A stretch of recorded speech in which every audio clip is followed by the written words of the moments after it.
The Justice Department and TikTok faced off in federal court today over a law that would require the app to break ties with its Chinese-controlled parent company, ByteDance, or be banned in the U.S. Look, it's really notable that both the presidential campaigns of Donald Trump and Kamala Harris have very active accounts on TikTok.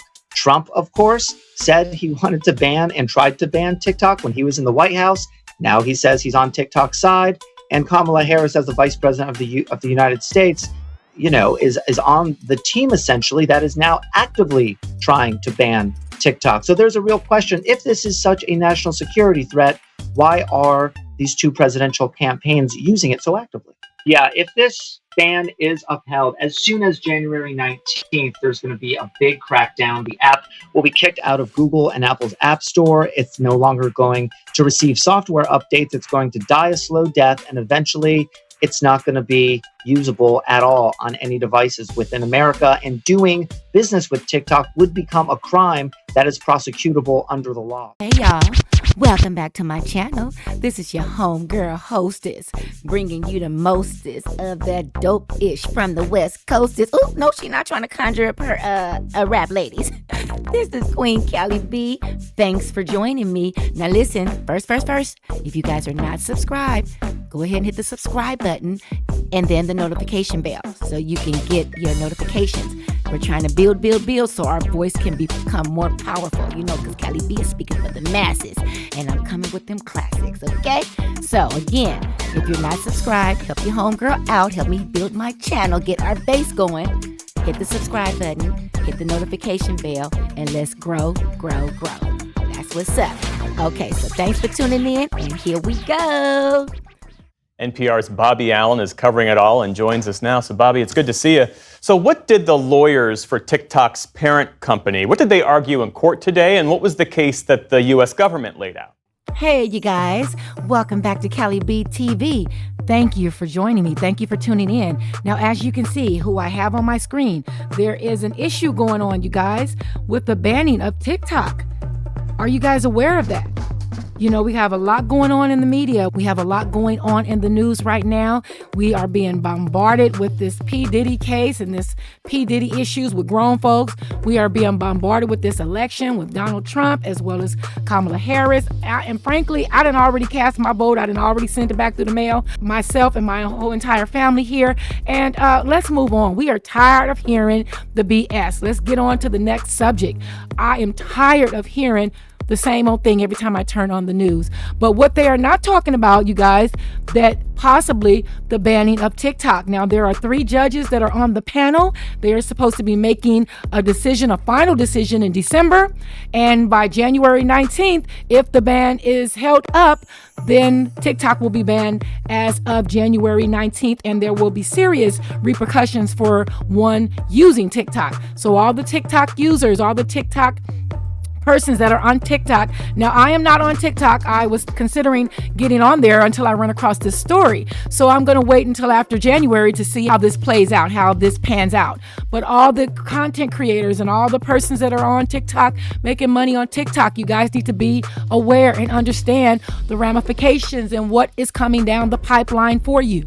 Like I said, we are bombarded with the bull crap, just too much, while other things are sliding up under the rug, okay? And they're going to hit us like, a ton of bricks. So listen up, pay attention to what these gentlemen are discussing on pbs.org. pbs.org. Shout out to NewsHour, pbsnewshour.org. Let's go. And what was the case that the U.S. government laid out? So TikTok's lawyers say this is a free speech violation in 2 ways. First, it would violate the free speech of 170 million Americans who use the app. That's more than half of the U.S. population.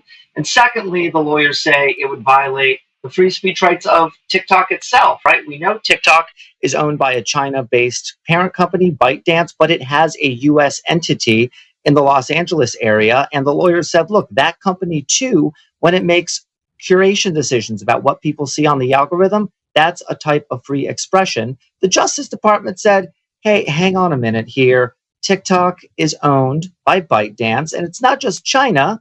It's a country that is a foreign adversary. This is a country who can do espionage on U.S. citizens. This is a country that might be interested in the data of Americans. And because of that danger, it needs to be shut down by January 19th. So how do we know, Bobby, that TikTok is a national security threat? So TikTok's lawyers say the threat that China poses is theoretical, that the government has never shown any bulletproof evidence that the Chinese government has interfered in the app in any way. They can't show that China's ever used it for spying. They can't show that China has ever used it to influence the app. But on the flip side, the Department of Justice says they have done a lot of probing through the national security apparatus, and they've come up with a very compelling case that China does have the capability to use TikTok against Americans, but the details of it must stay classified. The Department of Justice says the nitty-gritty examples of how this is happening is top secret, and they won't reveal it to the public, nor will they even reveal it to TikTok's own legal team. And that has really upset TikTok's legal team and TikTokers who are on the app and say, hey, if this is so dangerous, show us the goods. Where is it? Okay, you guys, no, they're not going to show you the goods. Why would they show their hand? China is definitely infiltrating or have infiltrated North America. They are not on our side. You guys understand? How many people have that Google, that little Google speaker? How many times have your Google speaker talk to you? Or how many times has your phone, your smartphone talked to you or responded to you? Or you were saying something and then the next time you look up on your phone, that what you were talking about, maybe even what you were thinking, not going so far as to what you were thinking, but what you were talking about or what you were discussing with another family member, it'll pop up on your phone, on your smartphone, or somebody will chime in on your speaker. They're literally listening. So there is definitely an issue with China infiltrating North Americans. And we are so gullible and so naive. We need to get off of that train. I don't trust them. That's why I don't have TikTok. I was considering to grow my channel, but I'm going to wait till after January 19th because I don't trust them. They have a bunch of, what do they call them? The ones that have crossed that border, a bunch of their nationalists have been busted and crossing the border. They're bringing fentanyl here into North America by the loads, and they are already here. They already have their plants in position. They're buying up a gang of our farmland, you guys. Americans, North Americans, stop being so gullible and so naive and so just off your rockers to where we think nothing can touch us. Okay, because clearly the government is not protecting us. Look how they open the borders. This is an issue. This is a serious problem. And if Kamala wins, Lord have mercy, we are really doomed. I definitely won't be getting an account on TikTok because they have opened up the borders for all invaders and all terrorists to come here, invade our country. They are in position. They're going to our infrastructure, you guys. They're going to attack our ability to communicate. There are plants from China already here.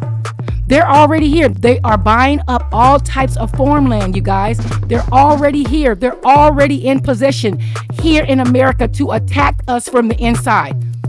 They're not on our team. They're not with us. They're down with Russia. They are a communist country. And they have a bunch of their citizens here in powerful positions, you guys. So TikTok is definitely spying on us. They have all our information. Why do you think we continue to get breached? In every field, in every type of field, you'll get something in the mail saying, oh, our files were hacked, so here's something for your credit for the next year for free. And they have this type of a class action lawsuit for this breach, and your medical records have been breached, and Yahoo was breached, and this person was breached, and this company was breached because they have allowed these people into our fabric, you guys. They're here already. They are here already, and it's going down. They are just waiting for the word. They are waiting for the call in order to sabotage America. They're already in position. They're already here, waiting for the call from China to sabotage America. You don't think it's true? Keep watching. Okay, because Kamala have opened up the borders and they are already here. Not just them, but other enemies from other countries are already here, sitting in position, being well taken care of on our tax dollars, waiting to attack America. So yeah, you guys get ready because it's coming down the pipeline. Oh, it's coming. especially if she gets in office. It's coming. So we're going to go ahead and finish this video out, hear it out. You guys take heed to this because this is very serious how this plays out. Examples of how this is happening is top secret, and they won't reveal it to the public, nor will they even reveal it to TikTok's own legal team. And that has really upset TikTok's legal team and TikTokers who are on the app and say, hey, if this is so dangerous, show us the goods. Where is it? And remind us of the stakes here, because I've seen some numbers that half of all U.S. adults use TikTok in some capacity. Is that the case? Yeah, it's about half of Americans are on TikTok, extremely popular with young people. Interestingly, though, public support for banning TikTok has been on the wane. It used to be around 50% last year. Now it's somewhere around 32%, which shows that the American public is kind of, backing away from this idea that TikTok ought to be banned. And look, it's really notable that both the presidential campaigns of Donald Trump and Kamala Harris have very active accounts on TikTok. Trump, of course, said he wanted to ban and tried to ban TikTok when he was in the White House. Now he says he's on TikTok's side. And Kamala Harris, as the vice president of the United States, is on the team essentially that is now actively trying to ban TikTok. So there's a real question. If this is such a national security threat, why are these two presidential campaigns using it so actively? What do we know about how difficult it might be for ByteDance to sell or spin off TikTok? It would be very difficult for TikTok to sell because the Chinese government is not going to allow it. It would require the blessing of Chinese regulators, and they have said repeatedly that TikTok is not for sale. So that is one hurdle. But assuming they change their mind, it would be technically incredibly difficult to spin off TikTok for this one fact. 90% of TikTok's users are outside of the US. So imagine that scenario, right? There would be one version of TikTok that would exist in America, and then all these other versions around the world that technically would be competing with the American version. It would be a real disaster from a business perspective. And TikTok has said repeatedly, it's just not feasible. So to them, this is not a divest or ban proposal. It is just a ban. So if TikTok loses this case, if they are ultimately unsuccessful, what does the future of this app look like in this country and for the people who've built careers as content creators mainly on TikTok? Yeah, if this ban is upheld, as soon as January 19th, there's going to be a big crackdown. The app will be kicked out of Google and Apple's App Store. It's no longer going to receive software updates. It's going to die a slow death, and eventually it's not going to be usable at all on any devices within America. And doing business with TikTok would become a crime that is prosecutable under the law. So this is a very high stakes, very serious legal situation that TikTok finds itself. So lots of uncertainty around this case. Do we know what happens next? We do. So by December, we should be getting a decision from these three judges on this appeals court in Washington. Either side can appeal for the whole appeals court to listen, and then ultimately it can be appealed to the U.S. Supreme Court, which may have the ultimate say as to whether TikTok survives in the U.S. or not.